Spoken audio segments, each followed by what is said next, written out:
থাকলে বা নিউজ না থাকলে অথেন্টিসিটি থাকার পর কিংবা না থাকার পর কিভাবে ভেরিফাই করবেন, এই ট্রিক্স গুলো শেয়ার করা হবে একদিনের সেই বুট ক্যাম্প অনলাইন ক্লাসে।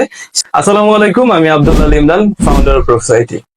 আমাদের অনেকের মনে কোয়েশ্চেন থাকে যে আসলে সোশ্যাল মিডিয়া যেমন ফেসবুক, ইনস্টাগ্রাম, টিকটক কিংবা লিঙ্কডইন কিভাবে ভেরিফাই হয়। ভেরিফাই বলতে আসলে আমি ব্লু বেস ভেরিফিকেশনের কথা বোঝাচ্ছি। ধরেন আমরা যারা সোশ্যাল মিডিয়ার সাথে কানেক্টেড, আমাদের সবার একটা ফেসিনেশন থাকে আমার প্রোফাইলটা কিংবা আমার পেজটা হচ্ছে ভেরিফাইড হোক। কিন্তু ভেরিফাইড হওয়াটা কি এত সহজ? বা ভেরিফাইড হতে হলে আসলে কি কি থাকতে হয় আমরা অনেকে হয়তো জানি, আবার জানার পর অনেক চেষ্টা করার পরও ভেরিফাই হয় না। বা আমরা আসলে প্রপার ওয়েটাই জানি না যে কিভাবে আমরা ভেরিফাই করব।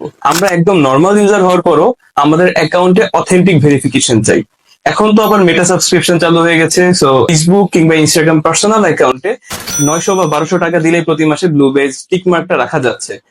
কিন্তু ফেসবুক পেজের ক্ষেত্রে, সেই ক্ষেত্রে তো মেটা সাবস্ক্রিপশনের এখনো কোনো সুবিধা চালু হয়নি। ফলশ্রুতিতে আমরা প্রতি মাসে টাকা দিতে চাইলেও ফেসবুক পেজে কিন্তু ভেরিফিকেশন চালু করা যাচ্ছে না। আবার আমাদের মনে প্রশ্ন থাকে যে সেলিব্রিটিরা তো হচ্ছে নিউজ টিউজ থাকে, উইকিপিডিয়া থাকে, অনেক কিছু থাকে, তারা তো এমনিতেই ভেরিফিকেশন পাবে, কিন্তু অনেক জনতা বা হচ্ছে নর্মাল ইউজার তারা কিভাবে তাদের ফেসবুক পেজটা ভেরিফাই করছে? এই ধরনের হাজারো কোয়েশ্চেন আমাদের মধ্যে থাকে। আপনারা যারা আমার ফেসবুক পেজের সাথে কানেক্টেড, তাদের মধ্যে 80% মানুষই আমার সাথে কানেক্টেড কোনো না কোনো ভেরিফাইড ফেসবুক পেজ কিংবা ভেরিফাইড ফেসবুক প্রোফাইল থেকে প্রমোশনাল কোনো পোস্টে আমার পেজটাকে ট্যাগ করতে দেখেছেন, সেখান থেকে হয়তো আমার ফেসবুক পেজটা ফলো করেছেন। বাংলাদেশ, শ্রীলঙ্কা কিংবা ইন্ডিয়া সহ প্রায় 3 থেকে 4টা দেশের মোটামুটি 250+ সোশ্যাল মিডিয়া অথেন্টিক ভেরিফিকেশন নিয়ে কাজ করেছি আমি, যেখানে ডিফারেন্ট ক্যাটাগরির ফেসবুক পেজ যেমন বিজনেস পেজ কিংবা ডিফারেন্ট ক্যাটাগরির পার্সোনালিটিস এর পেজ ভেরিফিকেশন নিয়ে কাজ করেছি, যারা পূর্বে ভিন্ন ভিন্ন এজেন্সি দিয়ে ট্রাই করেছে কিংবা নিজেরা চেষ্টা করেছে, হয়তো ভেরিফিকেশন করতে ব্যর্থ হয়েছে কিংবা ছোটখাটো কিছু ত্রুটি ছিল যে জন্য তাদের ভেরিফিকেশনটা হয়নি।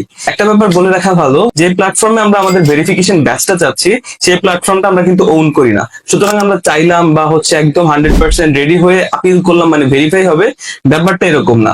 এই ক্ষেত্রে কিছু ফ্যাক্টর কাজ করে, কিছু ট্রিক্স কাজ করে, কিছু ক্ষেত্রে অবশ্যই আপনাকে ওয়েট করতে হবে। What is the proper way, এই প্রপার ওয়েটাই হয়তো আমরা জানি না।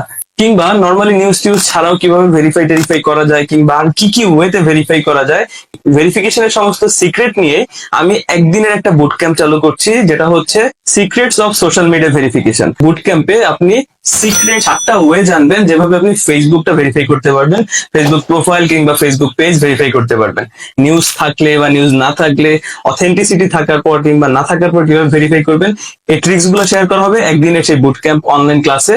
সাথে সোশ্যাল মিডিয়ার অন্যান্য যে প্ল্যাটফর্ম যেমন ইনস্টাগ্রাম, কিভাবে ইনস্টাগ্রামে অথেন্টিক ভেরিফিকেশন পাবেন নর্মাল ওয়েতে কিংবা ট্রিক্স ফলো করে, সেম ভাবে হচ্ছে আপনি কিভাবে লিঙ্কডইন ভেরিফাই করবেন কিংবা কিভাবে টিকটক ভেরিফিকেশন করবেন, এই 4টা প্ল্যাটফর্মের ভেরিফিকেশন এবং সিক্রেট অনেকগুলো রিসোর্সেস এবং টুলস নিয়ে আমাদের এই বুট ক্যাম্প সাজানো হয়েছে। এখন কথা হচ্ছে এই কোর্সটা করে কি লাভ? এই কোর্সটা করে 2 ধরনের মানুষের জন্য লাভ। প্রথমত, আপনি যদি চান যে আপনি আপনার নিজের ভেরিফিকেশন নিয়ে কাজ করবেন কিংবা আপনি আপনার অনলাইন বিজনেসের সোশ্যাল মিডিয়া প্রেজেন্স গুলো ভেরিফাই করবেন, সেই ক্ষেত্রে ইন ডিটেলস অথেন্টিক ওয়েটা জানতে পারবেন আমাদের এই কোর্সের মাধ্যমে। আর আপনি যদি একজন ফ্রিল্যান্সার হন কিংবা সার্ভিস প্রোভাইডার হন, আপনি আপনার ক্লায়েন্টের জন্য সার্ভিস হিসেবে ভেরিফিকেশন সাপোর্ট প্রোভাইড করতে পারবেন। এবং এই ক্লাসটাতে আপনি যা যা ইনফরমেশন জানতে পারবেন, সেই জিনিসটা আমি বিগত 3 থেকে 4 বছরের ডিফারেন্ট ওয়েতে ঘাটাঘাটি করে যে সমস্ত টুলস বা রিসোর্স গুলো পেয়েছি সবকিছু শেয়ার করবো এই ক্লাসে।